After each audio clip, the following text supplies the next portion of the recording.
এবার খুব গুরুত্বপূর্ণ একটা কথা আমার নবী বলেছেন, সন্তান 12 বছর হয়ে গেলে তুমি বিছানা পৃথক করে দাও, ঘর থেকে তাকে বের করে দাও, তারপরও তাকে নামাজের জন্য বারবার নামাজের প্রতি তাকে তাগিদ করো। এবার আল্লাহ রাব্বুল আলামিনের হাবিব সাল্লাল্লাহু আলাইহি ওয়াসাল্লাম দাইলামির সূত্রে মুহাদ্দিস আহমদ ইবনে হাজার হায়তামি মক্কি রাহমাতুল্লাহি আলাইহি উনার আসসাওয়াকিল মুহারাকিফ ফির রাদ্দ আলা আহলি বাদঈ ওয়াজ জিয়াদাতি এই কিতাবের 262 নাম্বার পৃষ্ঠার মধ্যে হাদিসটা এনেছেন। আল্লাহর হাবিব বলেন, সন্তান যখন 12 বছর পূর্ণ হয়ে যায়, ওই সন্তানকে তুমি 3টা জিনিস শিক্ষা দাও। কয়টা জিনিস? আপনারা মনে করেন, খেয়াল করেন, ওই হাদিসটা আপনার উপরে নিয়ে যান, আপনি কি শিক্ষা দিয়েছেন কিনা। নবী বলেন, 3টা জিনিস তোমার সন্তানকে তুমি শিক্ষা দাও। আদিবু আওলাদাকুম আলা সালাসাতি খিসালিন, 3টা জিনিস শিক্ষা দাও। 1 নাম্বার হলো হুব্বি নবিয়িকুম, সুবহানাল্লাহ। তোমার সন্তানকে 3টা জিনিস শিক্ষা দেব 12 বছর হয়ে গেলে। 1 নাম্বার হলো হুব্বি নবিয়িকুম, দয়াল নবীর মুহাব্বত, নবীর মুহাব্বত, হুব্বি নবিয়িকুম, নবীর মুহাব্বত 1 নাম্বার শিক্ষা দাও।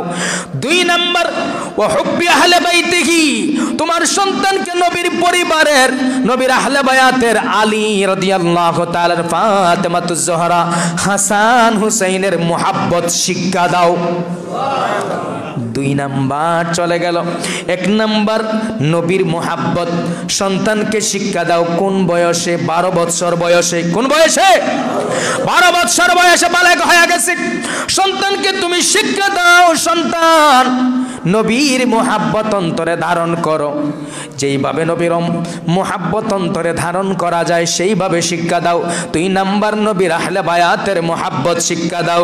এবার 3 নাম্বার হলো ওয়া আলা কিরাআতিল কোরআন, তোমার সন্তানকে তুমি কোরআন শিক্ষা দাও। কয়টা? 3টা। আল্লাহর রাসূল তো চাইলে প্রথমে কোরআনের কথা বলতে পারতেন, ঠিক না বেঠিক? প্রথমে কোরআনের কথা বলতে পারতেন, কিন্তু প্রথম কি বললেন? নবীর মুহাব্বত, নবীর কথা বলেন, নবীর মুহাব্বত, নবীর ভালোবাসা, নবীর প্রেম। যে অন্তরে নবীর প্রেম আছে, মুহাব্বত আছে, আহলে বায়াতের মুহাব্বত আছে, ওই জবান দিয়া যদি কোরআন তেলাওয়াত করা হয় সাথে সাথে আল্লাহর দরবারে পৌঁছে যায়। আর যে অন্তরে নবীর মুহাব্বত নাই, আহলে বায়াতের মুহাব্বত নাই, তার কণ্ঠ যতই মধুর হোক না কেন, দাউদ আলাইহিস সালামের মতো যদি কণ্ঠ হয়, কণ্ঠনালীর নিচে কোরআন ঢুকবে না, কণ্ঠনালীর নিচে কোরআন ঢুকবে না। কারণ কি? তার সিনার মধ্যে কি আছে? ময়লা। কি আছে? ময়লা। ওই সিনাই নবীর মুহাব্বত নেই, আহলে বায়াতের মুহাব্বত নেই। এই জন্য সন্তানকে 3টা জিনিস শিক্ষা দিবেন।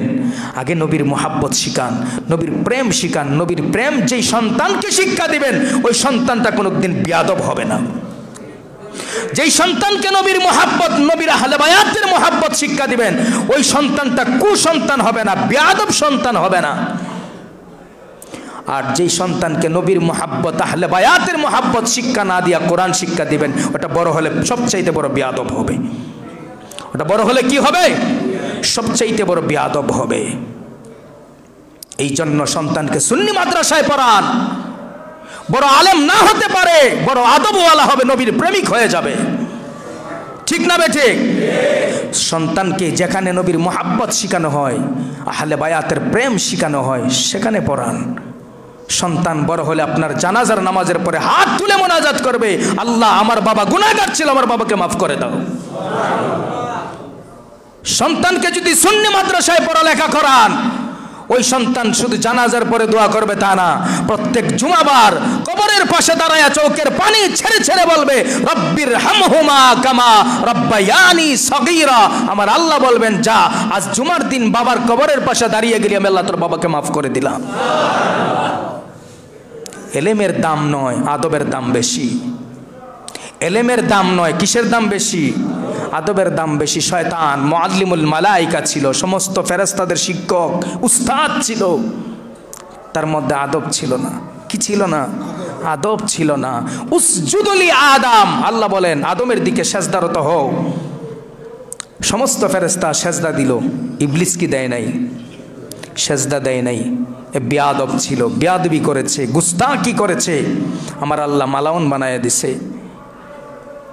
কিন্তু সে ফেরেশতাদের শিক্ষক, কত সম্মানী ব্যক্তি, একটা বেয়াদবির কারণে আল্লাহ জান্নাত থেকে বের করে দিয়েছে, ধ্বংস করে দিয়েছে।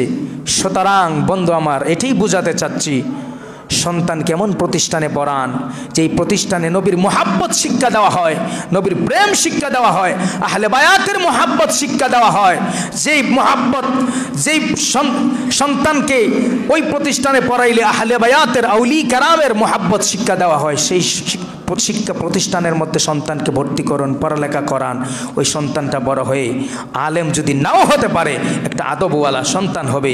ওই সন্তানটা বড় হয়ে যদি আলেম নাও হতে পারে, ওই সন্তানটা নবীর মুহাব্বত, নবীর প্রেমিক একজন ব্যক্তি হয়ে যাবে। সুবহানাল্লাহ বলেন। কারণ একজন নবীর প্রেমিক কবরস্থানের পাশ দিয়ে হাইটা যাওয়ার সময় একবার দুরূদ শরীফ পড়েছে। ওই নবীর প্রেমিক একবার দুরূদ শরীফ পড়েছে কবরস্থানের পাশ দিয়ে হাইটা যাওয়ার সময়। তার একবার দুরূদ পাঠ করার সম্মানে, তাজিমে ওই কবরস্থানে থাকা 550 জন জাহান্নামীকে আল্লাহ মাফ করে জান্নাতি বানায়া দিছে। নবীর প্রেমিক হওয়ার দাম আছে না নাই? অবশ্যই আছে। এই জন্য সন্তানকে সুন্নি মতাদর্শের আহলে সুন্নাত ওয়াল জামাতের অনুসারী মাদ্রাসায় পড়ালেখা করান। কারণ সন্তান ওই মাদ্রাসায় পড়লে বলৎকারের শিকার হবে না। ওই মাদ্রাসায় পড়লে আজ পর্যন্ত কোনো মাদ্রাসায়, কোনো সুন্নি মাদ্রাসায় শোনা যায় নাই বলৎকারী হয়েছে। আলহামদুলিল্লাহ বলেন। কারণ যেখানে নবীর প্রেম শিখানো হয় সেখানে বলৎকারী হয় না। যেখানে আহলে বায়াতের প্রেম শিখানো হয় সেখানে বলৎকারী হয় না। কারণ যেখানে নবীর প্রেম থাকে, তাজিম থাকে, সম্মান থাকে, আদব থাকে, মুহাব্বত থাকে, আউলি কেরামের মুহাব্বত থাকে, ওই জায়গায়, ওই প্রেমের বাগানে সব সময় নবীর প্রেমিক তৈরি হয়, বেয়াদব তৈরি হয় না। কষ্ট নেবেন না, বোঝার জন্য বলছি। কারণ আমি আপনাদের সামনে বয়ান করতে পারতাম না যদি সুন্নি মাদ্রাসা পড়ালেখা না করতাম।